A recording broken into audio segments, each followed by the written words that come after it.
Yeah. I always have this question every single video starts. Are we live? So welcome back to another talk in this session, blockchain in art and fashion. Today we're having with us two artists. One of my favorites, of course, that's why I got this luxury to choose. Who I invite, we're having Guile Twardowski. He is the man who created, designed, worked closely with Dapper Labs to create Cryptokitties that went out in 2017. And for many of the collectors that I met over the last 2 years, Cryptokitties were the first NFT that they interacted with, that kind of got them into the space. It could possibly got me into the space as well. I didn't buy it, but this is when I learned about NFT first, when I saw these kitties, I showed them as well. And later on, Guile worked as well on many other projects, and one of the latest one was with Simon Denny, who was with us in December on the previous panel talk, .com Seance. So we'll speak about it. More generative art as well, a bit so using AI. And then we have DesLauriers. I wouldn't say generative artist, but nowadays generative artist, but you are also a digital artist or just an artist as well. Artist, generative artist. Yeah, just an artist who kind of entered the space as well, doing amazing work on different platforms. One of the most popular jobs were on art blogs, which we had Eric last week. And he actually said on the talk that he's a fan of your work, a big fan. So it's very great and pleasure to have you guys with us. And yeah, I would just start maybe just from the very, very beginning, as I mentioned, with the Cryptokitties. Let's see if we can start with Guile, if you want to share how was your experience working on this project? Why did you even start to do this project? Yeah, I can give a little context of how I got there. Well, backtrack a little bit. I did an exchange program in Vancouver. I'm originally from Brazil, and I fell in love by the city, wanted to work in the company there. A few years later, when I graduated, I started working for this startup called Action Zen. It was a venture studio that this slogan was a startup that built startups. So we did a bunch of different experiments, usually a 3 months experiment with a new technology or technology that we thought there was some potential. And we did from like a dating app to a VR to iOS game to an internet dashboard. We did pretty much everything. And after 2 years working there, one of the tech directors, Dieter, he was the human that wrote the ERC 721, which is the protocol of NFT. He was the tech director at the company, and he was like, hey, we should do something with this blockchain thing. And I was doing most of the visual and design part of the company. And with the creative director and tech director, they decided like, let's do a project on NFTs. I mean, NFT wasn't even a word, but let's do a project with blockchain. And Mac came up with the idea of, Mac is the creative director, was a creative director at the time, and he said like, oh, cats, they rule the internet. Let's put the cats on the blockchain and see what happened. That was the overall idea, and that's what came to my desk of like, okay, let's design some kitties and let's see if people enjoy this this concept. I don't know, I'll give a little context of what Cryptokitties is. I think we can, give like the very basic. So Cryptokitties was this experiment that we built back in 2017, and where each kitty was auto-generated, or we created different layers, and they are all visually unique. And each kitty was an NFT. And we wanted to test this idea, like, is it make sense to attach a digital image to an NFT? Would that make sense? We released a prototype in a hackathon in Canada, and people were playing all over the hackathon, and we were like, okay, I think people enjoyed the gameplay of like getting two kitties and breeding together to create a new kitty. Still dating that. Yeah. And then we released the full version back in 2017, at the end of 2017.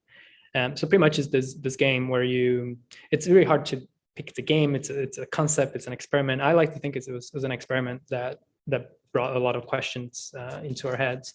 But it is this game that you have those two kitties and then you breed them together, and they all have their own DNA and they're all running on. So they're all auto-generated, and they're like, I don't know, like more than 4 billion possible kitties. There's over like 2 million kitties being created by the players at this time. We release only like 50,000 that we created, and then the players and the community start playing and creating all those kitties. So I feel it's an experiment because like people were, as Mimi said, like it was the entry point for a lot of people into blockchain to experiment. What is this concept of like owning this digital asset? What is this concept of paying like a gas fee? What is that? So it was kind of a open door in that sense, I think, for a lot of people. And so what was the breeding moment? Was it the minting moment when you breed them together? Or when do you pay the gas fees in this process? Yeah, it was the breeding time where you pay to breed two kitties. People make money where they have like nice kitties with nice DNA. So they put in the market as like a pimp of their kitties, put in the market so other kitties could have babies with their kitty, and they pay, you receive money, so people will fuck your kitty. So that's why people play game. But the minting is either on the breeding, and we mint only 50,000 like every, I don't remember the timing, but the window we release a few kitties every now and then.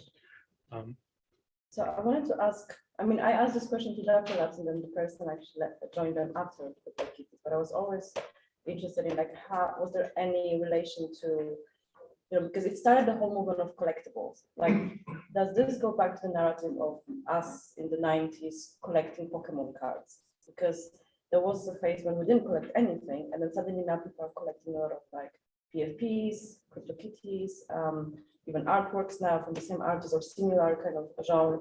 So, you know, did you think about like in the role of collecting things? That's one question. Second one is the role of nurturing things. So, you know, Tamagotchi kind of, any Japanese, because the eyes are so big of the Cryptokitties. So for me, it was like very 90s. But I was wondering, you know, what was the inspiration for these creations?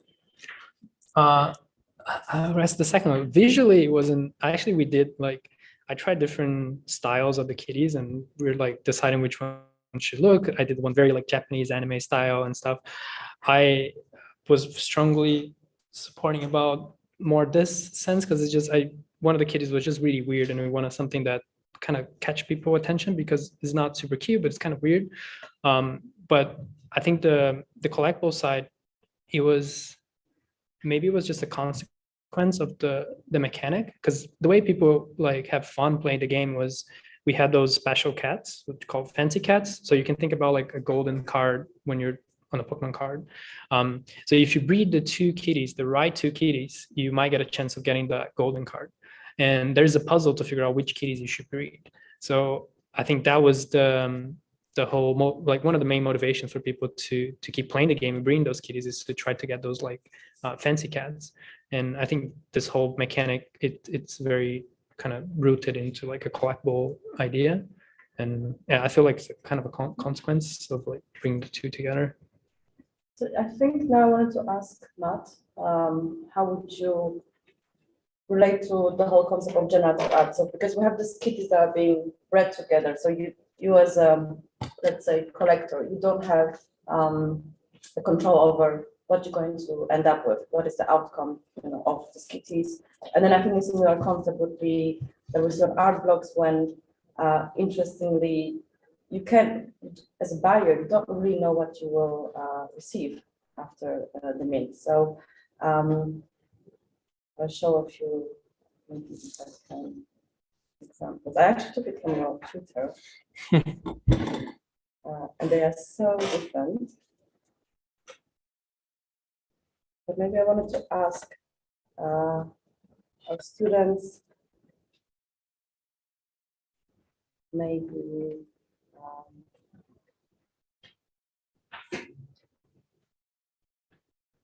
which one is your favorite?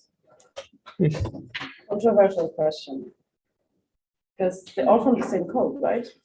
Yeah, basically. So what will happen quite often with a lot of these generative art projects is that you'll be tweaking the code and you'll be changing the parameters and you'll be writing the code over the course of days or weeks or months or however long you take. And during that process, you'll typically take some exports and some screenshots and sometimes some like high quality exports as well. So actually, one of the ones that you've got there is sort of like a in development image that I took like a month or so prior to actually releasing the project. The middle one there, yeah. And so that's kind of that's kind of part of that process. But then once the code is actually put on art blocks or put on the blockchain, it's kind of in a locked state or in a mostly locked state. And then the buyers, the collectors of the tokens, they won't actually, like you were saying, they won't know what the exact output is until they purchase that token. And then the blockchain produces a unique hash, like a unique little string or an identifier. And that identifier is the input to the program to produce a unique image that always looks the same for that specific identifier. And so what actually ends up happening is that, or at least in the case of this project, Meridian, there was 1,000 different mints and 1,000 different iterations, and each one looked quite different from the last. And there's some styles and there's some repeating attributes that will appear throughout. But yeah, it's this kind of celebration of random chance in these computer algorithms, where before usually it would be the artists themselves that would be curating and cherry picking their favorites from the algorithm.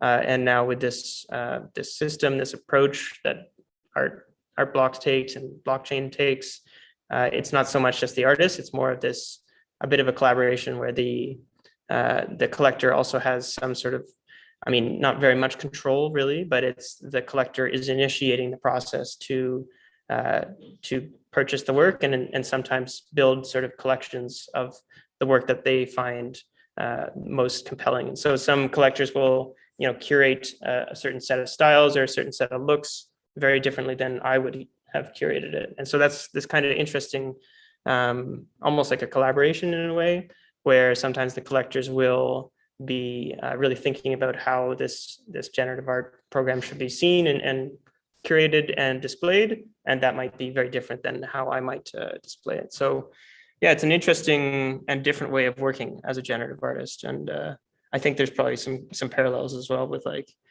some of the collectible space where, there's in both cases, both you don't really have the controls. Like, you said there are 2 million Cryptokitties that are out of your control. You don't even know how they look like. The same with like the moment people minting on art blocks, you don't know what is the output. So, are you always happy with the outputs as an artist? What is the relation to that? Like, you give away this control to, let's say, the process, how, comparing to your previous practice as an artist, what are your reflections? Yeah, it's very different. So there's definitely some moments where something will come out from the algorithm that I might not have, chosen and curated to be sort of on display. And that's kind of something that that's part of it, is just that these algorithms produce so much variety that, you can't like every single output from them. And so it's kind of this celebration of the chance and randomness that exists in these algorithms. And you're saying, I'm not just crafting a single image. I'm not just crafting 4 different images that I've chosen to export. I'm crafting a system or a set of instructions, a set of rules and parameters. And those rules and parameters is the actual art project. And these outputs are just some of the outputs from this systems, from this set of rules and parameters. And so in a way, it's kind of, at least the way I think about it, is that you're really highlighting the system and highlighting the code and the algorithm, as opposed to just highlighting a few different PNG images that you've chosen over the course of working on something. That's kind of my take on it, at least. Yeah, my feeling was that I felt like my work could connect with a larger audience, because if I had just designed a few specific kitties, it might not resonate to a larger different kind of people. But it was funny, I think we mentioned like you could tell the people that are playing, they wanted to create specific kitties. So they knew kind of what the DNA was. So they were like trying to match to create specific kitties, even if it's not the fancy cat, the main motivation. They're just creating the kitties that they like or that they wanted to see created.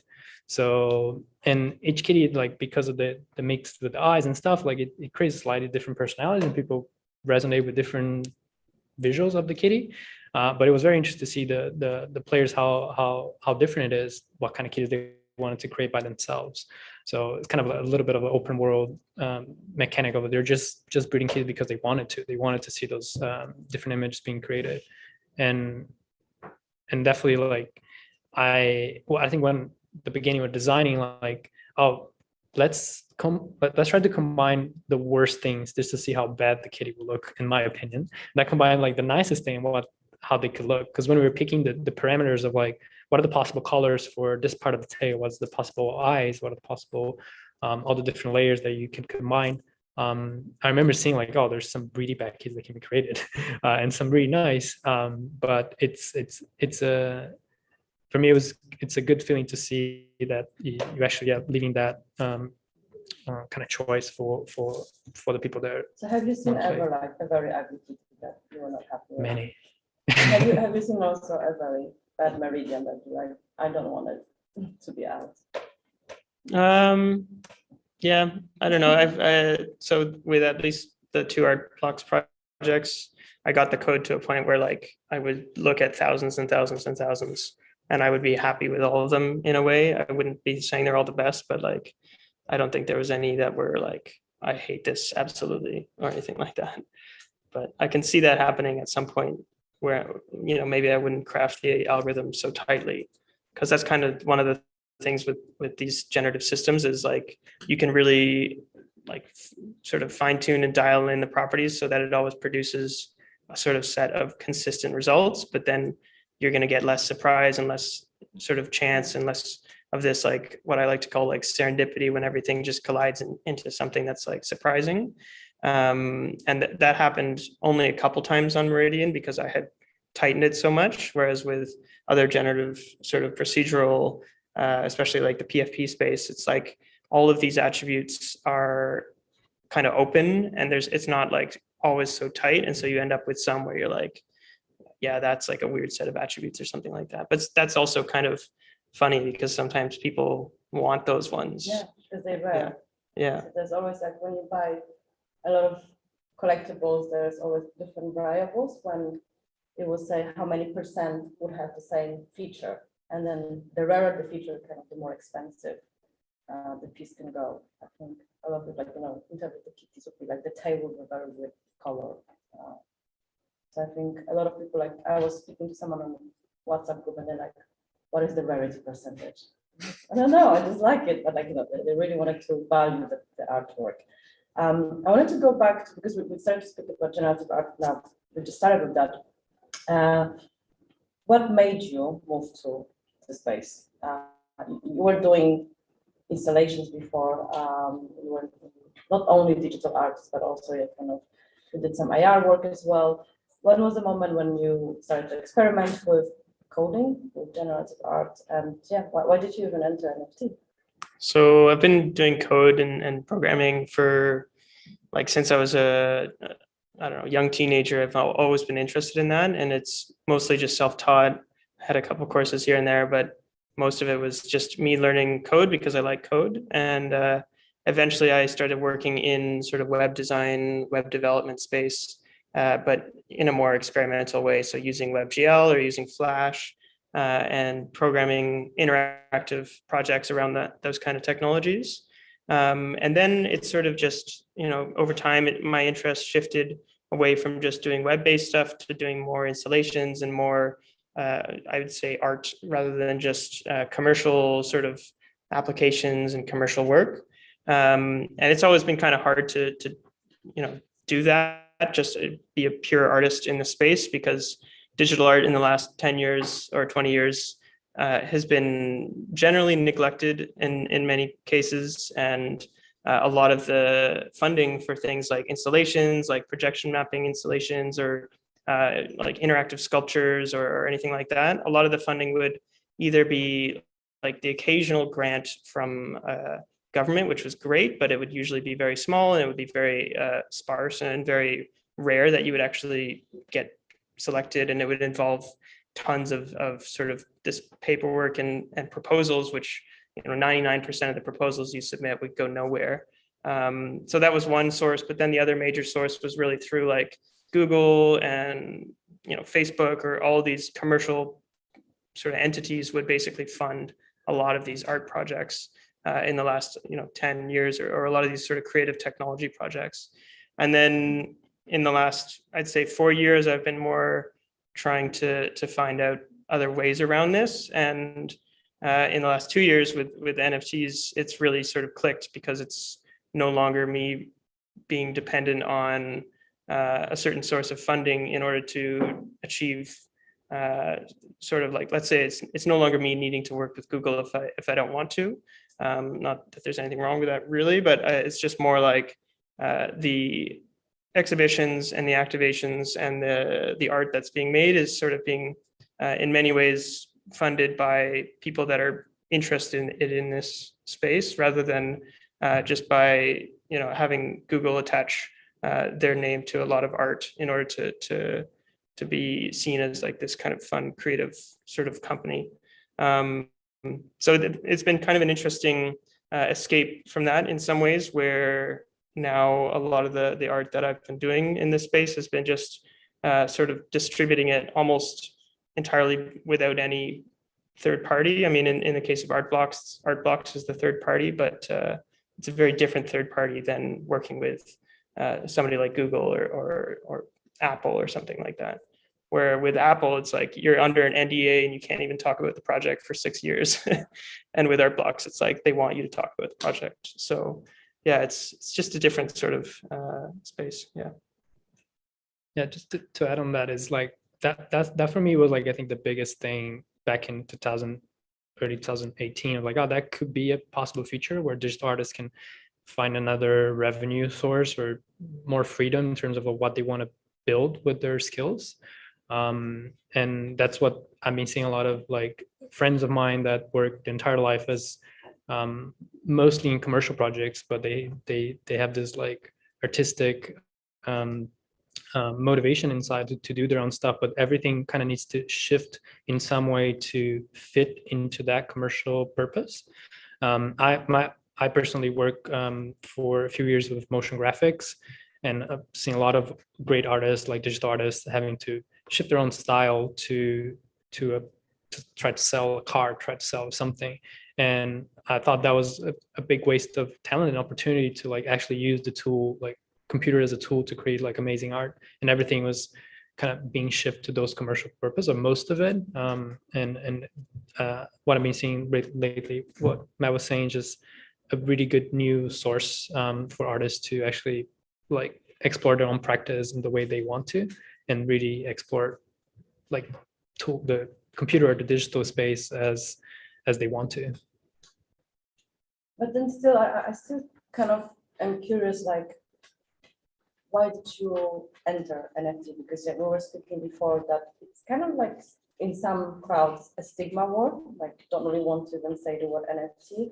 When I speak to like contemporary art, some of them are curious, are interested. We spoke with somebody today, Trigly, and it's kind of like, oh, it's quite interesting space, but I don't know anything about it, and want to learn more. But there are some artists that just completely would stop the conversation. Like, I don't want to hear about it. It's nothing to do with art.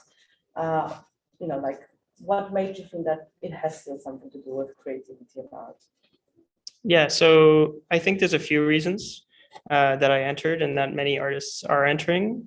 I think the first and most simple reason is that in many ways it's a sales mechanism. So prior to NFTs, I've been trying to sell prints of my work, and I've been managing to sell prints to a point where I'd say I was making a bit of revenue on print sales, but it wouldn't really be able to sustain me as a job or anything, and so I'd have to take on additional work to just have a normal life, basically. And then all of a sudden with NFTs, it became this sort of, there was a huge boom, there was an interest in it, and it was for sure like a sales mechanism. And the interesting thing that I think happened is I started with just trying OpenSea because, that was just the first thing I tried. And then soon after, I sort of realized that so much of this is in the details of like the contracts and the blockchain and how these platforms are operating. And so I realized like I kind of regret the mints that I did on OpenSea, because OpenSea's contracts are kind of a brutal in some ways in terms of how they've implemented the blockchain contracts and things like that. Just like one example would be a lot of the NFTs that you mint through OpenSea, all of the media files, all the images and all the videos or GIFs or whatever, they're hosted on OpenSea's servers. And so if OpenSea disappears, you kind of lose that media, and all of a sudden the token that's been collected just becomes kind of defunct. And one of the things I realized pretty soon after doing this is that the whole reason for doing an NFT instead of just putting something on your site and sending an email or something that says like, okay, thanks for collecting, here's the invoice for PayPal or for whatever. The whole reason of NFTs and using the blockchain is this what would I say? Like removing the third party, or removing a sort of intermediary from sort of the equation. And so instead of just relying on OpenSea to host my media, I can use a smart contract platform that actually supports something like IPFS, which is a different way of hosting files that anybody can host the art that they've collected. And so, part of when I collect work now on like Hic and Nunc and on Tezos and things like that, I'm making sure that I'm pinning the work that I'm collecting so that I'm also contributing as a host.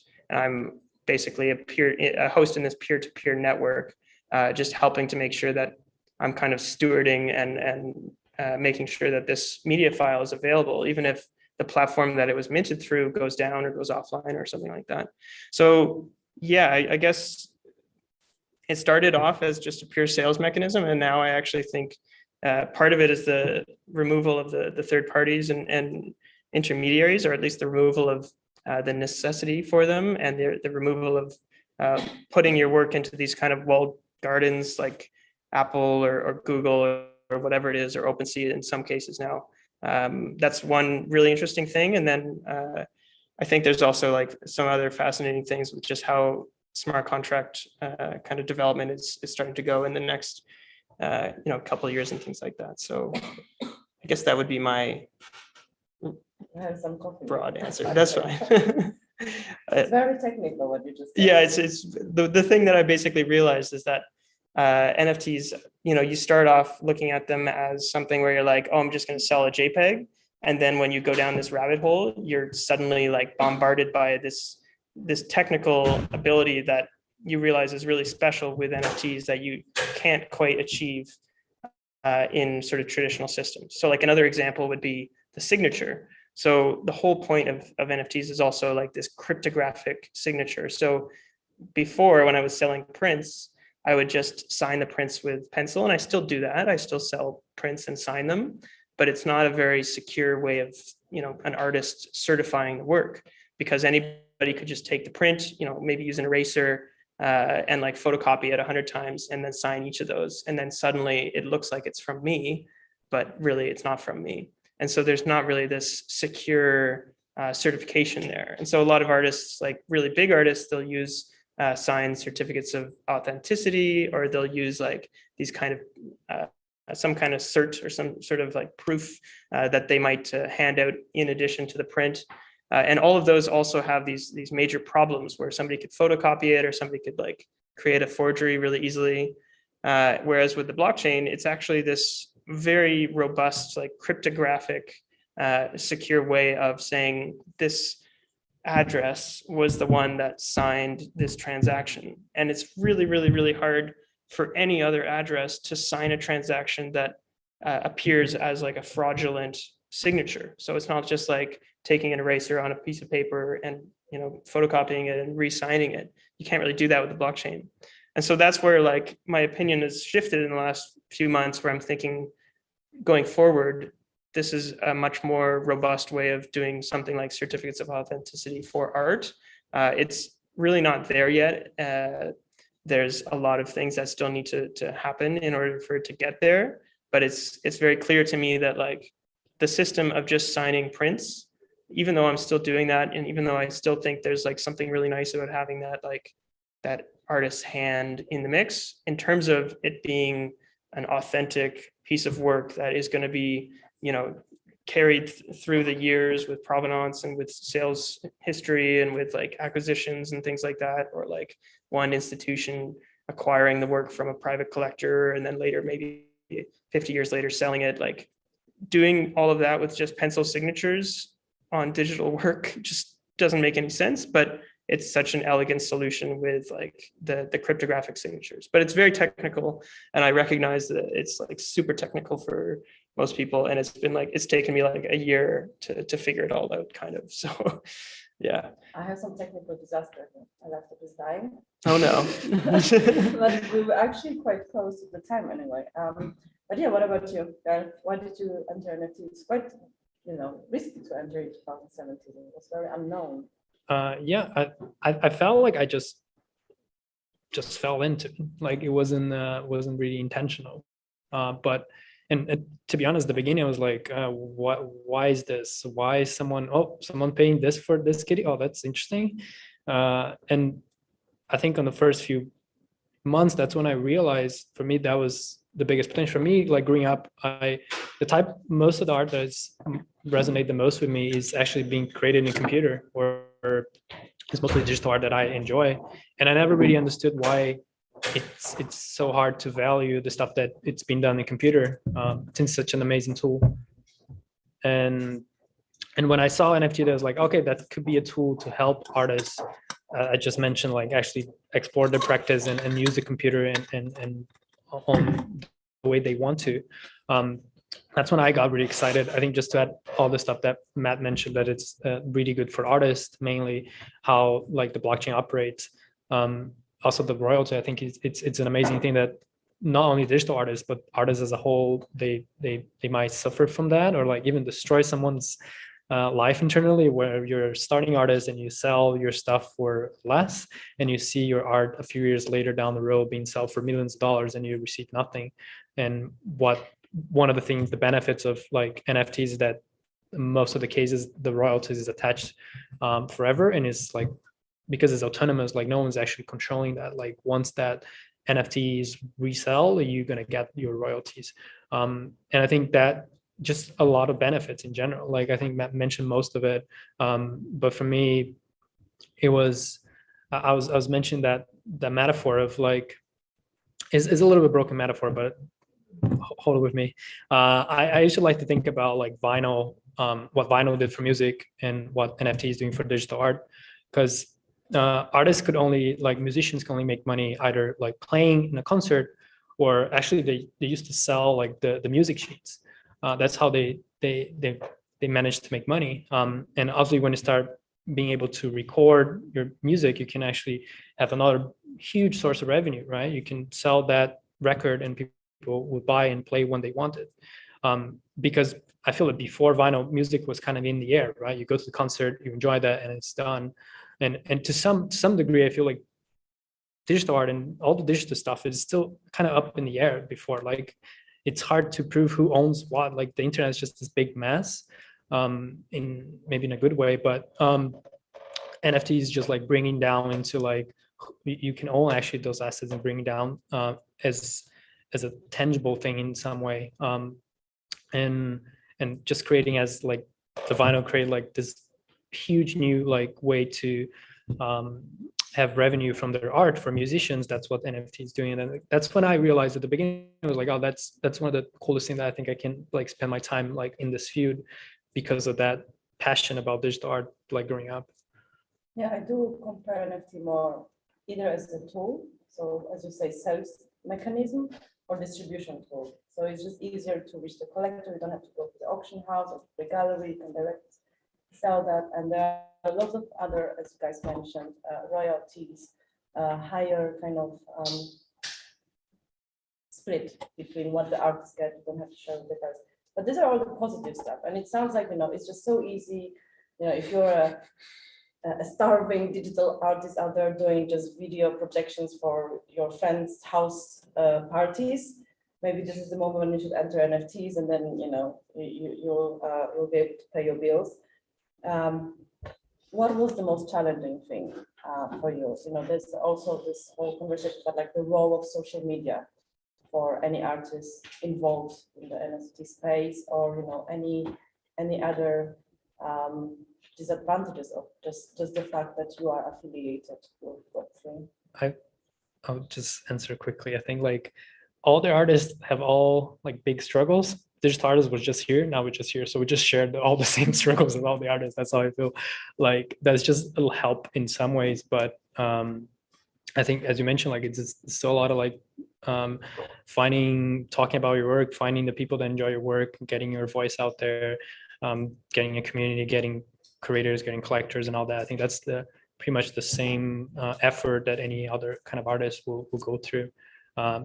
Maybe plus the bad rap of like being in some spaces still being not very well represented or not very have a good image about when you come to talk about your work, and the moment you mention NFT, the person do like step back.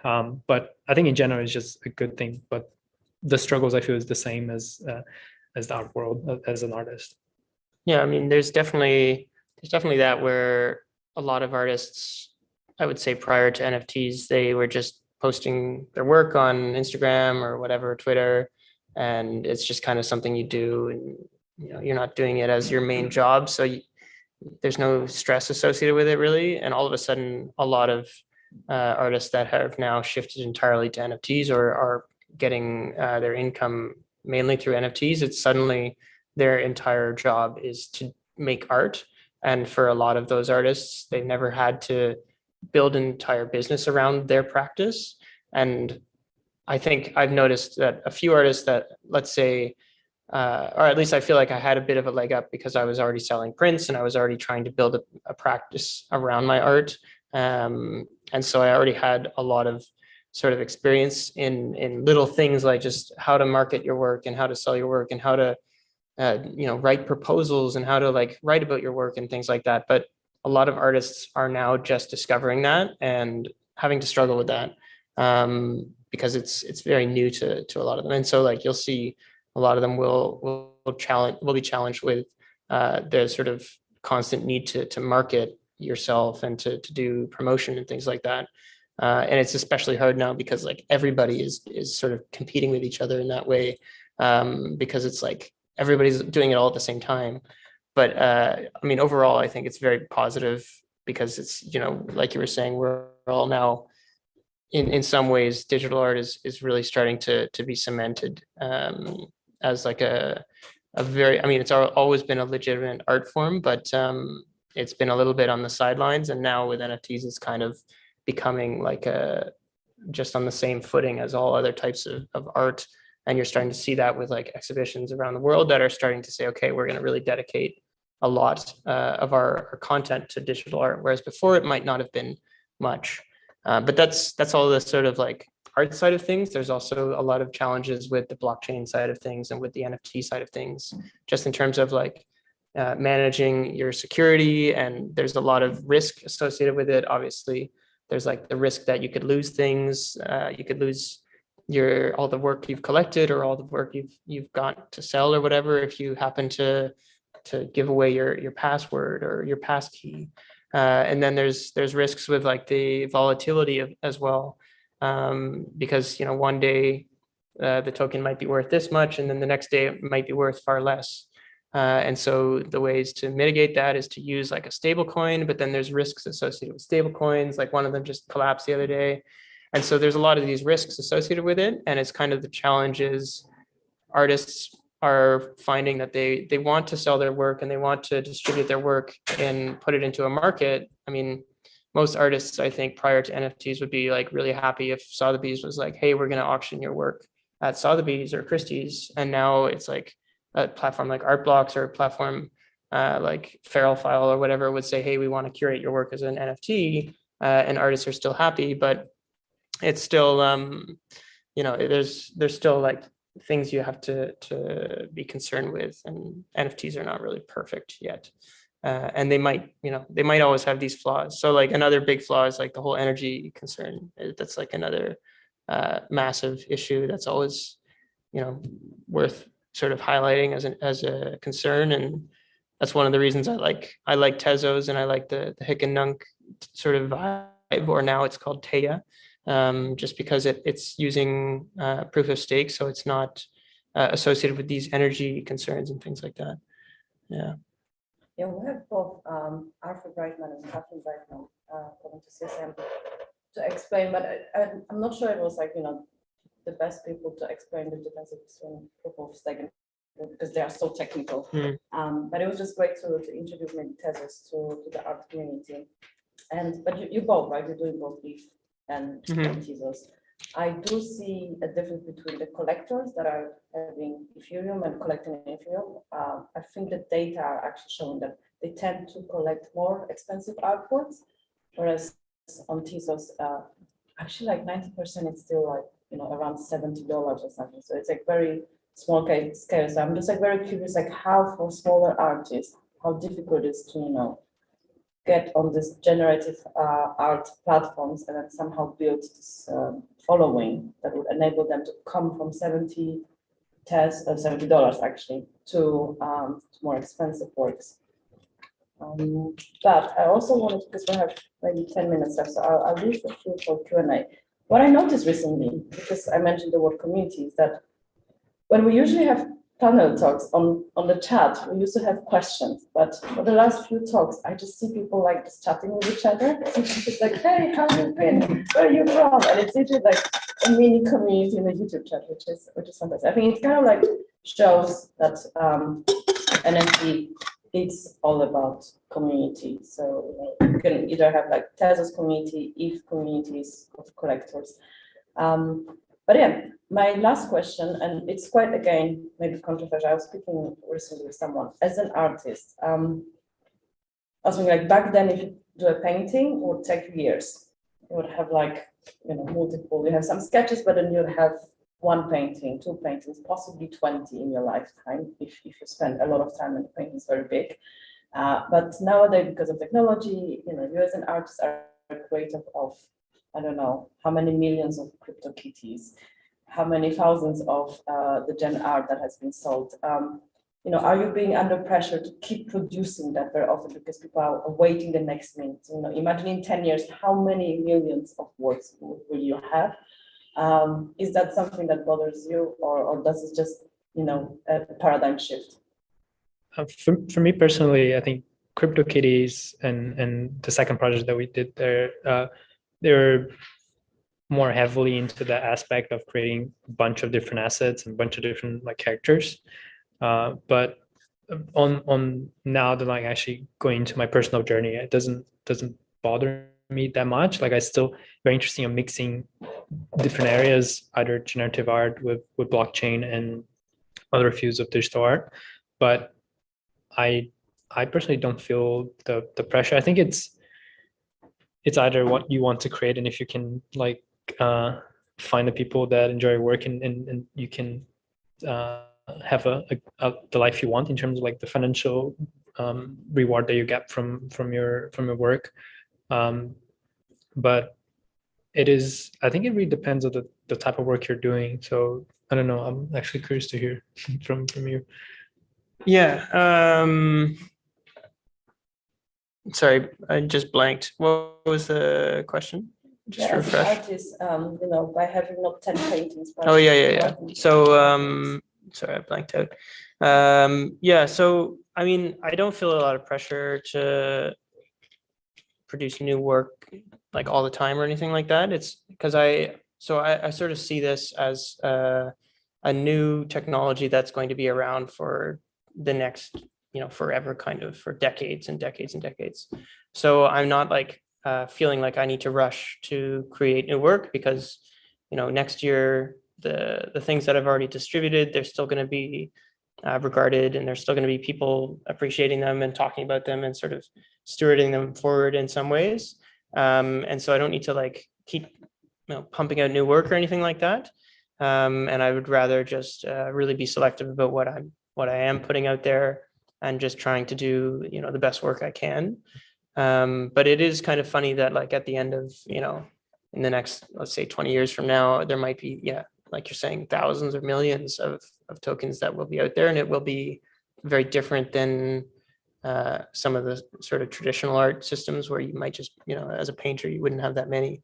But it's a little bit closer, I'd say, to artists that are doing print work, like print media, where they would produce, let's say, 100 editions or even 1,000 editions of a single art project. And so it's not that unlike those kind of artists. Yeah, like I think Warhol, and I mean even like Damien Hirst has got like thousands of prints, and I think there's a lot of artists that have those prints, and there's always going to be people that are interested in getting those kind of high edition artworks and collecting and acquiring those. So I'm not too concerned about the fact that there's going to be a lot. It might be hard to organize, I guess. That's one thing. I was thinking the pressure maybe is on curators and stuff, because that's the pressure, how you navigate through the noise and pick the ones you want to. But then you have more collectors as well because of the space. I just thought that before it was so difficult to be a collector. Like in my head, it would be like, how do I even get into an auction house? Like, do I have to show my bank account? Like, like, do I have enough money to even like bid on an album? Whereas now it's kind of, I think, a lot of normal people just sat there and then just like, I'm just gonna buy some stuff on this marketplaces, and they're building their collections. Like you said, a lot of like FX hash collectors, they're showcasing the collections, they're kind of proud about it. I think it's kind of nice to see that people getting more interested into art, into collecting art. Yeah, it definitely it makes it so that anybody can sort of, I mean, if they want to purchase work, especially on Tezos, where you're saying it is cheaper on average, and there's no real significant gas fees. So like, sometimes you'll find an artist that you like, and maybe their work is not that much different than any other print that you would purchase from an art fair or something like that. And you can start to build a collection of artworks that you like, and you're not spending hundreds of dollars on these like transaction fees or anything like that.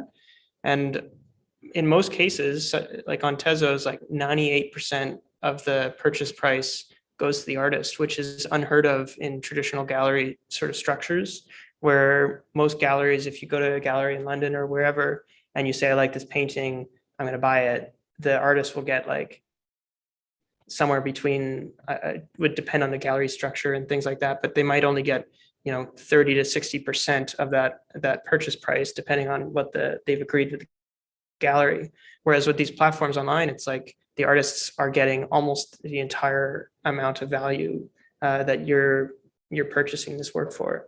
And so it's just really amazing to see these collectors that are building collections, and that are, in many ways, they're pushing the artist forward, because a collector will say, let's say, purchase a few artworks from a specific artist, and they'll start to really be very interested in that artist and start to talk about that artist and start to act just in the same way that collectors do in the real world or the real traditional art world, I guess I could say, where they'll start to promote that artist and act as a sort of somebody that's stewarding their work forward and like lifting it up. And so, yeah, it's pretty amazing to see that kind of take shape in this digital art world as well.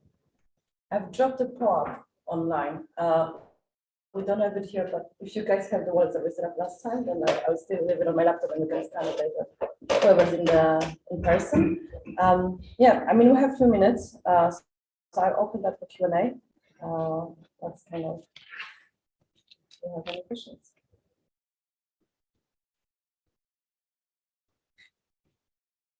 Actually, I thought some question, yes, we can manage it once, right? And each artist will go to different level to do their artworks. But do you think all the level one will last forever, or only certain ones will last? If the layer one disappeared, will all the artwork in that layer one disappear as well?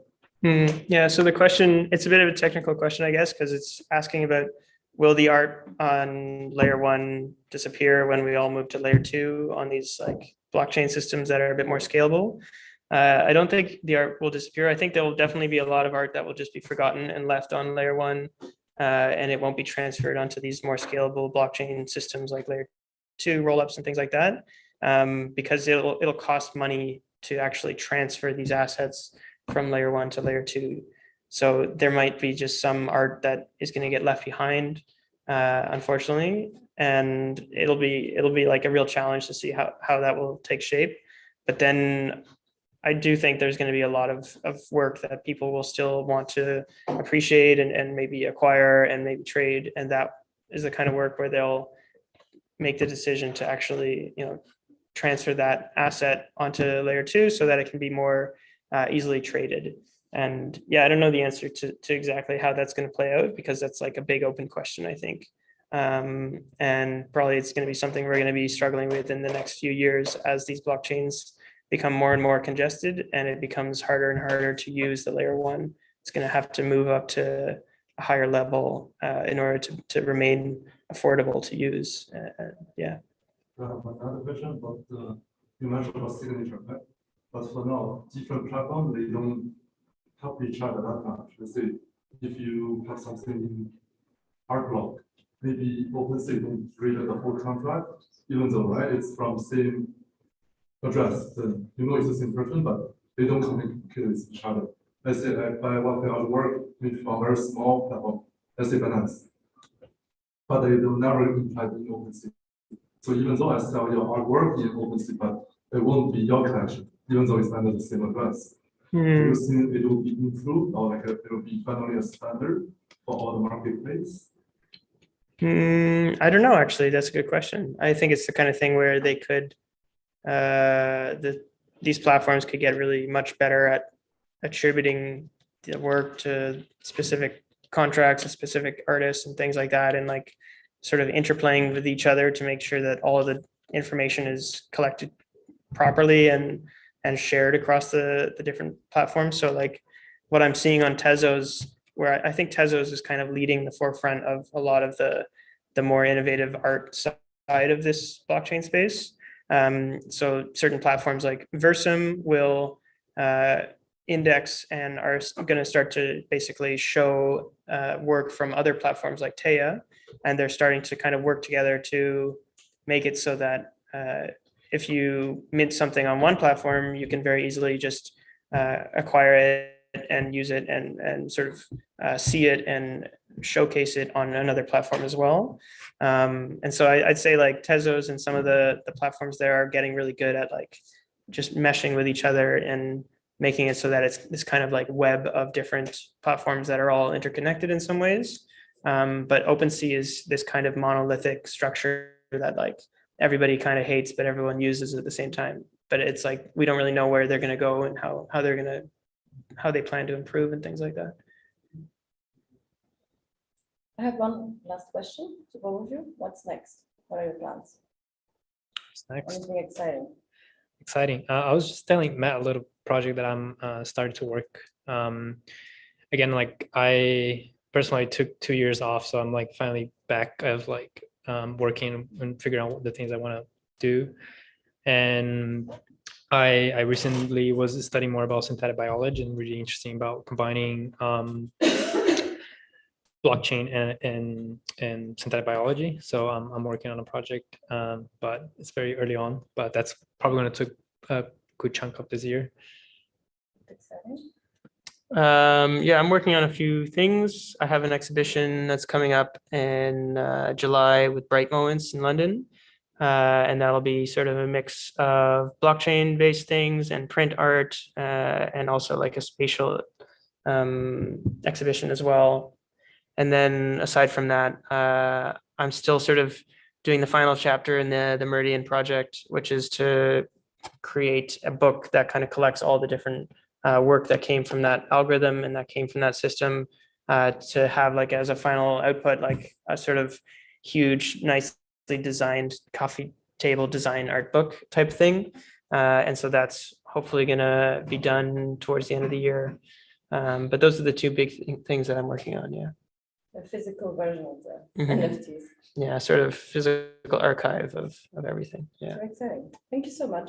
Thanks for being with us. And yeah, hopefully we'll be able to come and see the bright moments of the biosynthetic work. Thanks for having me. Thank you. Thanks, guys.